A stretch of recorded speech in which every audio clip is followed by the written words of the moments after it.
ফেসবুকে পলাশের বিয়ের ছবিগুলো দেখতে দেখতে হঠাৎই শুভঙ্করের চোখ আটকে যায় একটা মুখের উপর।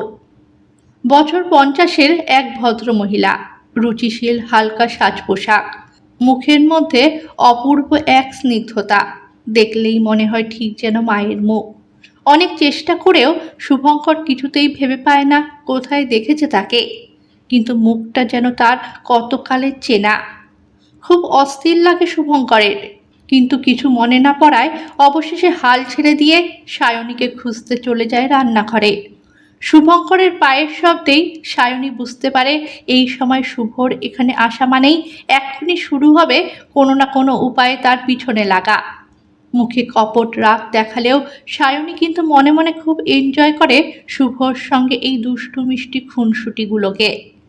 কৈশোর থেকে যৌবনে পা রাখার মুহূর্তে সায়নী তার দু চোখের পাতা থেকে যে স্বপ্নগুলোকে জোর করে মুছে ফেলতে চেয়েছে বারবার, সেই স্বপ্নটাই যে আজ সত্যি হয়ে ধরা দিয়েছে তার জীবনে। আজও মাঝে মাঝে ভাবে, এসব সত্যি তো, নাকি ঘুমের মধ্যে দেখা কোনো সুন্দর স্বপ্ন।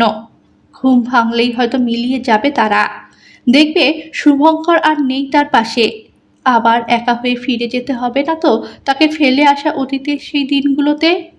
ঠিক তখনই সায়নীকে ঘুমের মধ্যে আরো কাছে টেনে নেয় শুভঙ্কর। পরম নিশ্চিন্ততায় সায়নীর দু চোখ জুড়ে নেমে আসে শান্তির ঘুম।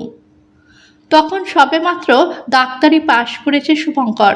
কোনো একটি স্বেচ্ছাসেবী সংস্থার পক্ষ থেকে একটি মেডিকেল ক্যাম্প করা হয়েছিল আশ্রয় নামের একটি হোমে। সেখানেই শুভঙ্করের সঙ্গে প্রথম আলাপ সায়নী।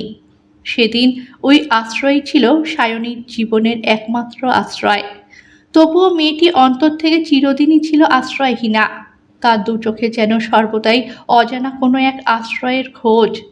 মেয়েটির মধ্যে সৌন্দর্য ছাড়াও আরও কিছু ছিল যা সবার থেকে আলাদা করে তুলেছিল তাকে। সেটা হয়তো তার বুদ্ধিদীপ্ত কথাবার্তা, অথবা তার দু চোখের চাহনিতে জড়িয়ে থাকা অদ্ভুত এক মায়া, কিংবা তার হাসির আড়ালে লুকিয়ে থাকা একটা কষ্টের আভাস, যা চুম্বকের মতো তার কাছে টেনে এনেছিল শুভঙ্করকে। সায়নীর পড়াশোনার বিষয়ে যতটা সম্ভব সাহায্য করে শুভঙ্কর। গ্র্যাজুয়েশনের পর মাস্টার্স কমপ্লিট করে একটি বেসরকারি স্কুলে চাকরি পায় সায়নী।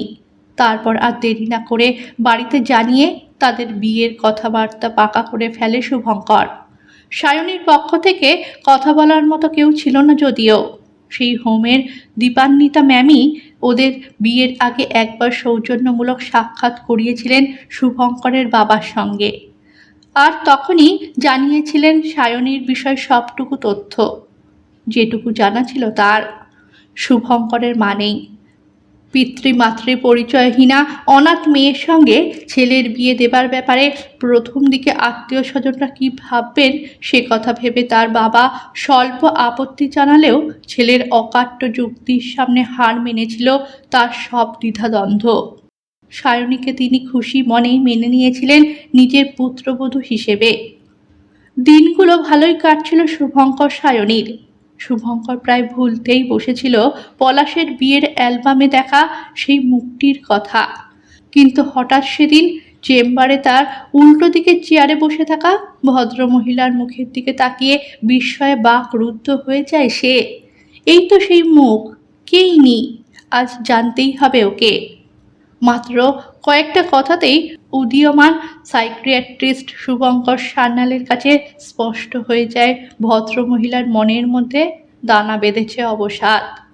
শুভঙ্কর বুঝতে পারে বহু বছর ধরে একটু একটু করে জমতে থাকা সে অবসাদ কাটিয়ে উঠতে বেশ কিছুটা সময় লাগবে তার। শুরু হয় কাউন্সেলিং। অল্প দিনেই সোহিনী দেবী নিজেকে মেলে ধরতে শুরু করেন শুভঙ্করের কাছে, আর তার কথাগুলো শুনতে শুনতে শুভঙ্করের বিস্ময়ের পারদ চড়তে শুরু করে ক্রমশ। যত দিন যায় তার আরও বেশি করে পরিচিত মনে হতে থাকে এই অপরিচিতাকে। কিছুদিনের মধ্যেই শুভঙ্কর জেনে যায় ভদ্রমহিলার অতীত জীবনের সব কথা। সোহিনী দেবী জানান পেশায় তিনি একজন শিক্ষিকা। প্রথম চাকরি ছিল একটা বাচ্চাদের স্কুলে। শিশুরা বরাবরই প্রিয় ছিল তার, তাই অল্প সময় তিনি মন জয় করে নিয়েছিলেন তাদের। বেশ ভালোই কেটে যাচ্ছিল দিনগুলো। হঠাৎ একটি নার্সারি ক্লাসের বাচ্চাকে নিয়ে স্কুলে শুরু হয় তোলপাড়। মাকে ছেড়ে সে স্কুলে এসে থাকবে না কিছুতেই। সোহিনীর দায়িত্ব পড়ল সেই বাচ্চাটিকে সামলানোর। প্রথম দিনই সোহিনী ছেলেটির হাতে একটা চকলেট দিয়ে বলেছিল, আচ্ছা জেন্টলম্যান, তুমি যখন আরও বড় হবে কি হবে তুমি? ডাক্তার, না ইঞ্জিনিয়ার, না আমার মতো টিচার, নাকি? ওর মুখের কথা কেড়ে নিয়ে ছেলেটি বলে উঠেছিল, ডাক্তার। তারপর আবার সেই ঠোঁট ফুলিয়ে কান্না। সোহিনী বলেছিল, কিন্তু ডাক্তার হতে গেলে যে স্কুলে আসতে হবে রোজ। এখন থেকে প্রতিদিন স্কুলের শেষে আমরা দুজন একটা খেলা খেলবো। তুমি ডাক্তার সাজবে আর আমি তোমার পেশেন্ট।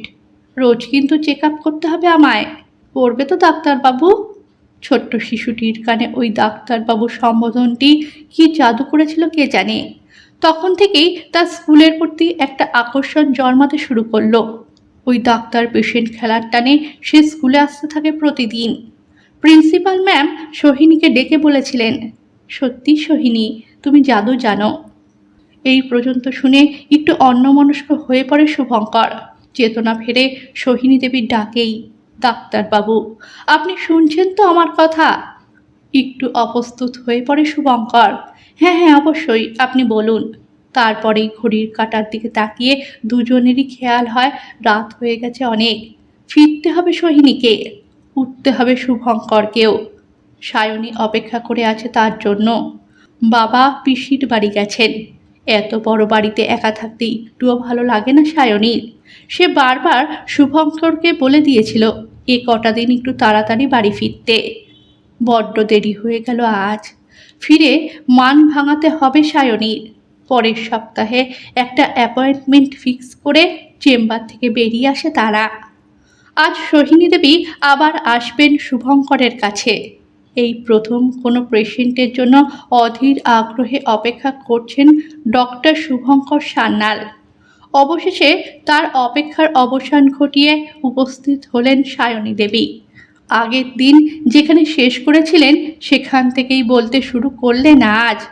ছেলেটি যখন ক্লাস 1-এ হঠাৎ এক দুরারোগ্য ব্যাধিতে না ফেরার দেশে পাড়ি দিলেন তার মা। মানসিকভাবে চরম বিপর্যয়ের মুখে তখন ছেলেটি। একমাত্র শান্ত থাকে আমার কাছেই। নিরুপায় হয়ে ছেলেটির বাবা আমাকে অনুরোধ করলেন স্কুলের পরে কয়েকটা ঘন্টা তাদের বাড়িতে থেকে তার ছেলের পড়াশোনার দায়িত্ব নিতে। তাতে তার হোমওয়ার্ক রেডি হওয়ার পাশাপাশি মনের শুশ্রূষাও হবে কিছুটা। প্রিয় ছাত্রের মুখের দিকে তাকিয়ে রাজি হয়ে যাই আমিও। আর সেটাই বোধহয় আমার জীবনের সব থেকে বড় ভুল ছিল।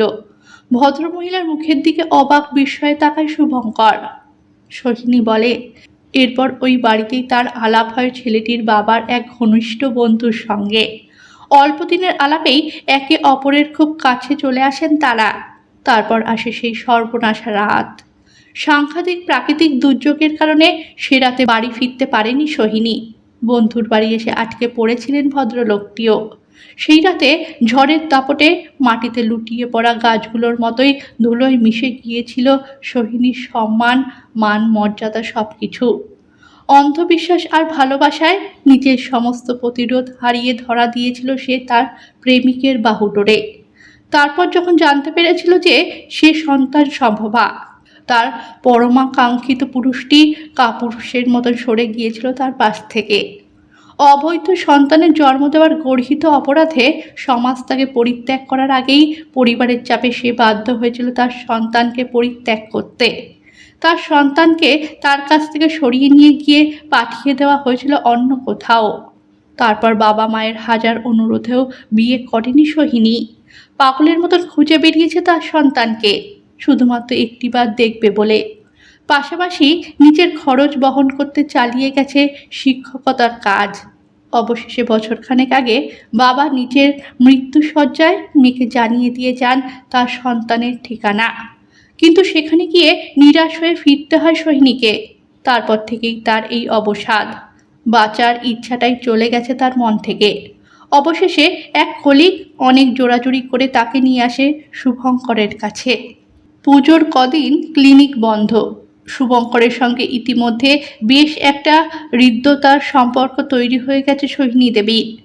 ষষ্ঠীর বিকেলে বাবাকে আর সায়নী সে নিয়ে ঠাকুর দেখতে বেরোনোর আগে হঠাৎ শিব নিজের বাড়িতে ডেকে বসে সোহিনী দেবীকে। সায়নীর সঙ্গে তার পরিচয় হলে দুজনেরই পরস্পরকে বেশ ভালো লেগে যায়। তারপর সোহিনী দেবীকে বাবার ঘরে নিয়ে যেতে গিয়ে দরজার সামনে হঠাৎ দাঁড়িয়ে পড়ে শুভঙ্কর ডেকে ওঠে, মণিমা। অবাক বিস্ময়ে ঘুরে দাঁড়ান সোহিনী দেবী। অস্ফুটে বলে ওঠেন, কে কে তুমি? এই নামে তো একজনই ডাকতো আমায়, আমার সেই ছোট্ট ডাক্তারবাবু। তাহলে তুমি কি সে? সত্যি করে বলো, আর সত্যি সত্যি এত বড় ডাক্তার হয়েছ তুমি? চোখের জল আর বাঁধ মাংছে না সোহিনী দেবীর। দু চোখের কোণগুলো চিকচিক করে ওঠে শুভঙ্করেরও। চোখ মুছে নিয়ে মুচকি হেসে শুভঙ্কর বলে, ছোট্টবেলা সেই ডাক্তার পেশেন্ট খেলাটাই আজ সত্যি হয়েছে মণিমা। তবে আজকের পর থেকে তুমি আর পেশেন্ট থাকবে না আমার।